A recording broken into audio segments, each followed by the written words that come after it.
Hello, 7th grade. It is project 4 time. So for project 4, we're going to be doing torn paper collages. So what that means is you're going, instead of using colored pencils, markers, paint, you're going to be using paper as your medium to color with. So first thing you got to do, you're going to get your handout from, I know who my sub is now, it's Mrs. Holdren. So hi, Mrs. Holdren. You're going to get your image, yes, and you can just go on your phones, or if you bring your laptops, you can do that. Once you have your image, it can be anything. It can be a person, it can be a tree, it can be Lilo and Stitch. I don't care what you do, honestly, as long as it's school appropriate. No craziness. I know how y'all are. So let's say I want to do, we'll do Bob Ross. Of course we'll do Bob Ross. Why wouldn't we do Bob Ross? Bob Ross is the greatest thing that's ever existed.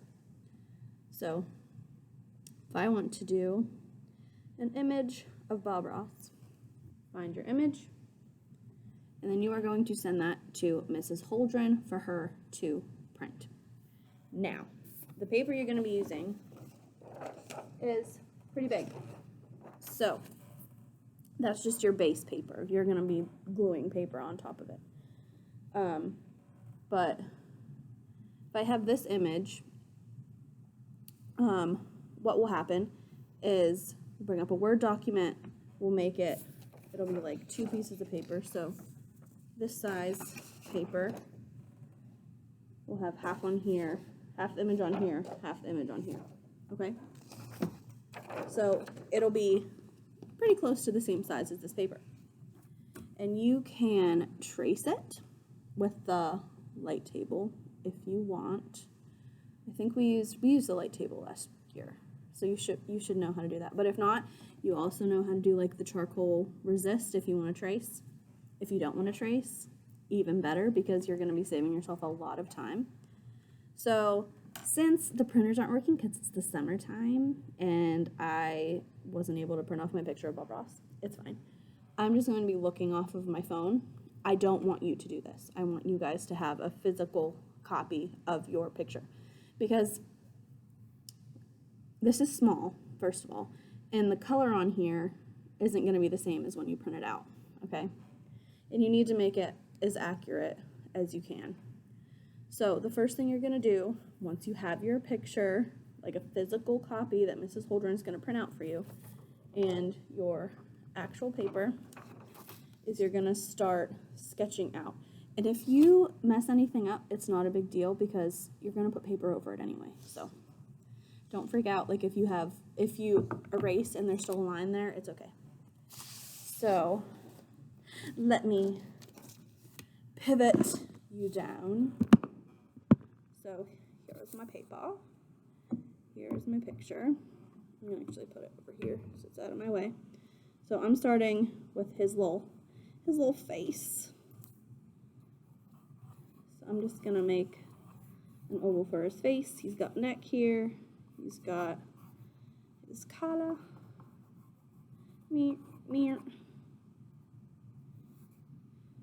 Like I said, it really doesn't matter if this isn't perfect, because you know why? Because you're going to put paper on top of it anyway. So it's fine. And you can label this if you want. Like if you want to say like skin tone here, blue here, white up here. You can do that. You absolutely do not have to, because obviously you have your image over here. But I'm just we're gonna fudge it a little bit. Make believe that we can see a lot of this painting when we can only just see about to right here. That's fine. We're gonna pretend. It's okay. It doesn't have to be 100% accurate. So I just added a little other mountain over here.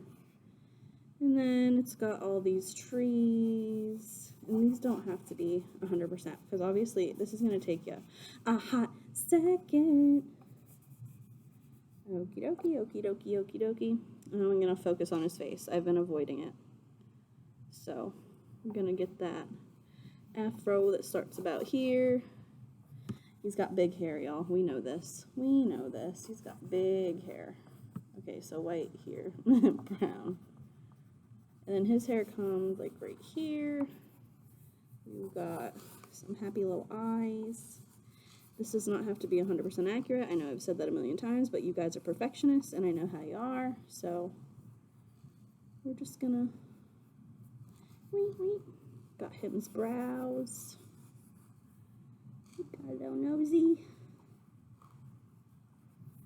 His smile.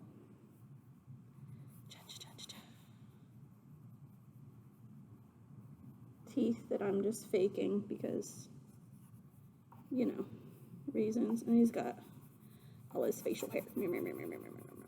Okay, so this is all you need. It is not 100% accurate. That's okay because it's yours. You don't want it to look exactly like this. You just want it to look close, like the colors that you use. You want to be close. So after you have your sketch done, you're going to go and get you some paper from in the closet. You can get any color that you need. So I'm going to start with my blues for his shirt. So I've just gotten a sheet of blue paper, and you're just going to start ripping. So you want this, you want to rip your paper. You don't want to cut it because that takes away all the fun. Like, you get to rip, you get to get your anger out, you get to be fun. Do not, I repeat, do not make a mess on my floor. Don't do it. Don't make a mess.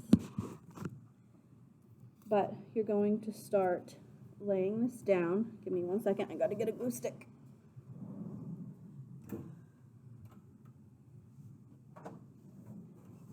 I'm back. And I do recommend using a glue stick instead of a glue bottle, just because it's going to work a little bit better. And this is the part that's going to take you forever, because it's not as fast as coloring or, you know, painting. I'm going to line these guys up. Some of my students last year would put their pieces down and then put glue on top, which also works. It makes it really flat, but it does leave it a little shiny. Once it's all the way done, it'll be a little bit sticky. It won't be like wet glue, but it'll be just be a little tacky, I guess. But you want to go all the way out to your edges, and you're going to do some layering, so it's okay if you have to layer paper on top of paper. So, as you can see, I've been doing this for a hot second, and all I have is this tiny little section. So, give yourself time. Don't rush. Don't just take a big piece of blue and go, done. Don't. I'm going to show you some examples from last year. These are really super good, and they took a really long time. So, but they're just so good. So we've got, this is a sports team. I don't really know. Golden State Warriors. So he cut out all these individual little pieces. Look, he did all the letters. All of this is, it's just so good. So proud of this student. He did a great job. And then we've got a student who actually, she used both regular paper and she has some tissue paper in here to differentiate between her background and her characters. So I thought that was really innovative. So there's that. But this is all the different examples of things you can use, you guys. Like, you can do pretty much anything you want to. And then you've got stitch with some hearts, and you can see like the individual pieces of paper, and they just kind of come together to make this whole picture. picture. This one, he actually did use scissors, which he wasn't supposed to, but it is so clean. And just, he actually made some marks on here for texture, but this is gorgeous. Really good example. We have got a guinea pig. Super, super cute. This little guinea pig. That's what he wanted to use. And he's the one that did the glue on top of the paper also. So it's a little sticky still. I mean, it's not going to stick to you, but it's like shiny. It has like a different texture than regular paper. And then we have got cherry blossoms, which are absolutely beautiful. So she did, took forever. Like you saw how long it took me to do the shirt. She did all of this little tiny pieces of blue, which it just looks so awesome. And they're super sturdy once they're done. They're like kind of like poster board because there's like 2 layers of paper. So that is your 4th project. I hope you have fun. It's going to be a good time. I promise. It's going to take a minute, but it's okay. It's okay to not be done in 5 minutes. It's not a race. Everything will be fine. I miss you all so much. Sending my love. Be good for Mrs. Holdren. Bye!